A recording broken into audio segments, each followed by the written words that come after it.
আপনার একজন উম্মত জাহান্নামের ভিতরে দেওয়া হবে না। ভাইয়েরা আমার, ইতিহাস বলে গিয়েছেন আল্লাহ রাব্বুল আলামিন হাশরের ময়দানে যখন জাহান্নামের ভিতরে আপনার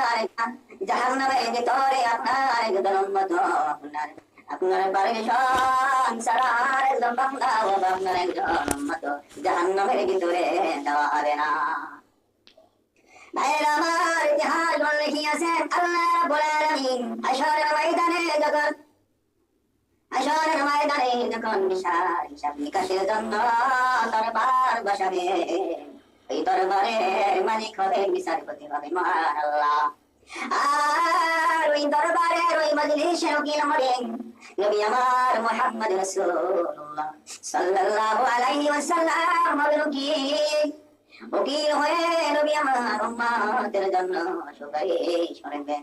আল্লাহ বলেন, আমার দোস্ত আপনি কি জানেন আমি আল্লাহ রাব্বুল আলামিন আপনার হাশরের ময়দানে আপনার সিংহাসন আমি আল্লাহ কোথায় স্থাপন করিয়াছি? বলা হয়েছে হাশরের ময়দানে 360টি সিংহাসন স্থাপন করা হবে। ওই 360টি সিংহাসনে 360 জন পয়গম্বর বসিবেন। ওই তাদের মাঝখানে একটি সিংহাসন খালি থাকবে। সমস্ত পয়গম্বরগণেরা বলবেন, বলাবলি বলবে, কড়াকড়ি কথা বলতে থাকবে।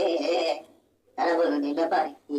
সমস্ত চেহারা এমন ওখানে গাড়ি কি বসে বললাম, কিন্তু মাঝখানে কি চেহারা খালি দেখা যায় কেন? এই চেহারাখানা খালি রাখা হয়েছে। শুধু কি খালি চেহারাখানা এত মনোরম এত সুন্দর জময় দেখা যাচ্ছে? তারা বলবে আমাদের বসার স্থান এই চেহারের সামনে খুবই নগণ্য। পয়গম্বরগণেরা আল্লাহ দরবারে আরজ করবেন, আল্লাহকে ডাক দিয়ে বলবে, ও মাওলায়ে কারীম, ও আসমানের মালিক, ও জমিনের মালিক, তামাম কায়নাতের মালিক, আল্লাহর বান্দারা ও আল্লাহর দাসীরা লক্ষ্য করে কথাগুলো শুনিও।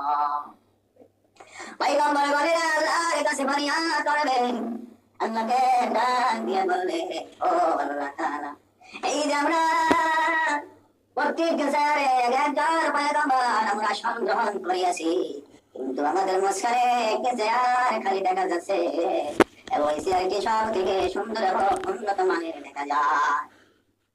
এই চেয়ারটি আপনি কার জন্য রেখেছেন? এই চেয়ারে আসন গ্রহণ করিবে আল্লাহ রাব্বুল আলামিন।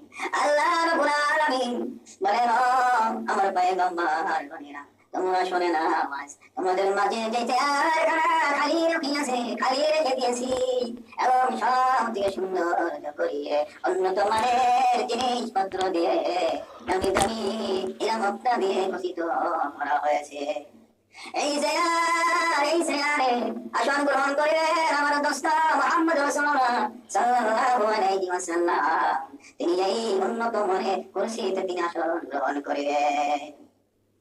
বলা হয়েছে আল্লাহর নবী মুহাম্মদ রাসূলুল্লাহ সাল্লাল্লাহু আলাইহি ওয়াসাল্লাম এসে পড়বেন। আল্লাহ বলবেন, দোস্ত মুহাম্মদ, দোস্ত মুহাম্মদ, আপনি যান, আপনি আপনার আসন গ্রহণ করুন। নবী আমার আশ্চর্য হয়ে যাবে, অবাক হয়ে যাবেন। নবী দেখতে পারেন এতগুলো চেয়ার সাজিয়ে বসানো হয়েছে, প্রত্যেক চেয়ারে আল্লাহর কিন্তু পয়গম্বর আসন গ্রহণ করে ফেলেছে। নবী আমার বড় কন্যার যে এতগুলো চেয়ারের মধ্যে একটি চেয়ার খালি দেখা যায়, এই চেয়ারটি আল্লাহ তাআলা কার জন্য রেখে দিয়েছে?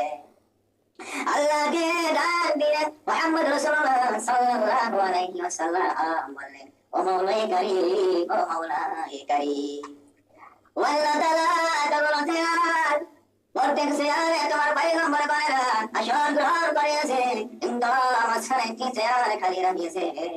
এই খালি চেয়ারে কে বসবে?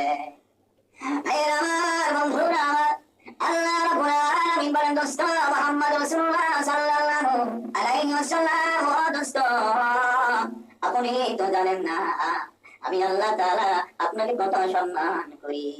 আমি আপনাকে কত সম্মান দিয়েছি, কত ইজ্জত দিয়েছি, কত শক্তি দিয়েছি, কত মর্যাদা দিয়েছি।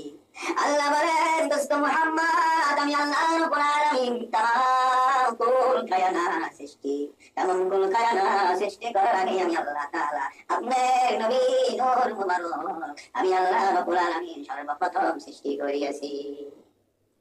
দোস্ত আপনি ওই খালি যান, আপনি দান, আপনি আসন গ্রহণ করুন, হয়েছে আরে মালিক আপনি। আল্লাহ নবী মুহাম্মদ রাসূলুল্লাহ সাল্লাল্লাহু আলাইহি ওয়াসাল্লাম আল্লাহর দরবারে আরজ করলেন, ও মাওলায়ে কারীম, এতগুলো মানুষের মাঝখানে কেন আপনি একটি চেয়ার খালি রেখে দিয়েছে? কেন আপনি আমার স্থানটি এতগুলো মানুষের মধ্যে স্থানে কেন করিয়াছে? আল্লাহ দয়া করে অনুগ্রহ করে যদি আপনি আমাকে বলে দিতেন। ভাইয়ের আমার, আল্লাহ রাব্বুল আলামিন বলেন, ও আমার হাবিব, আপনি যখন জানতে চেয়েছেন জানো এই যে 360 কুরসি আমি আল্লাহ তাআলা 360 চেয়ার আমি জান্নাতের উপরে স্থাপন করে দিয়েছি। 360 চেয়ার জান্নাতের দরওয়াজার সামনে স্থাপন করেছি। কিন্তু আপনি নবী মুহাম্মদ রাসূলুল্লাহ সাল্লাল্লাহু আলাইহি ওয়াসাল্লাম চেয়ারে খানা আমি আল্লাহ রাব্বুল আলামিন জাহান্নামের দরওয়াজার সামনে ফিটিং করিয়াছি। এই আল্লাহর বান্দারা খাবার আল্লাহ রাব্বুল আলামিন তারা দেখতে বললেন, আমি জানি হাসরের ময়দানে আপনি আপনার উম্মতের জন্য পাগল হয়ে যাবেন, অস্থির হয়ে যাবেন। আপনি একবার মিজানের পাল্লায় যাবেন, একবার হাউজে কাউসারে যাবেন, একবার জান্নাতে চলে যাবেন, আবার জাহান্নামে চলে যাবেন। জান্নাতে দরজায় গিয়ে দেখতে পারবেন, জাহান্নামে দরজায় গিয়ে দেখতে পারবেন। আপনি দেখবেন আপনার কোনো একজন উম্মতি কোনো জায়গায় কোনো কষ্টের ভিতরে রইয়াছে কিনা।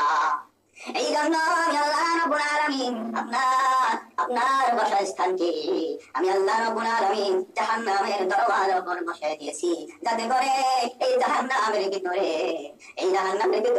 আমার কোন বান্দাকে যদি ফেরেশতারা জাহান্নামের ভিতরে দিতে চায়, তখন আপনি নবী মুহাম্মদের কাছে পারমিশন নিতে হবে।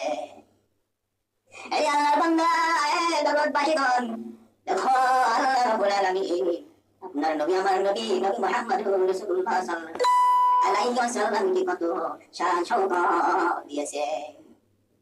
ভাইরা আমার, যে নবী জাহান্নামের দরওয়াজার সামনে বসে থাকবেন, ফেরেশতারা এসে বলবে, ইয়া রাসূলুল্লাহ, ইয়া হাবিবাল্লাহ, আপনি যদি দয়া করে একটু সাইড হয়ে যাইতেন, তাহলে আমরা আল্লাহর বান্দাকে জাহান্নামে দিতে পারিব। ওই সময় নবী মুহাম্মদ রাসূলুল্লাহ সাল্লাল্লাহু আলাইহি ওয়াসাল্লাম সরাসরি দেখতে পারবে তার কোন বান্দা কোন উম্মত, আল্লাহর কোন বান্দা নবী কোন উম্মত জাহান্নামে যা আর জাহান্নামে দিতে হইলে নবী মুহাম্মদ রাসূলুল্লাহ সাল্লাল্লাহু আলাইহি ওয়াসাল্লামের কাছে বলতে হবে। আল্লাহ তাআলা বলে, হাবিব, আপনি দুঃখ করেন না, আপনি ক্লান্ত হবেন না, আপনি শান্ত হয়ে যান। এই হাসরের ময়দানে আজ আপনি কাঁদবেন না, আজ আপনি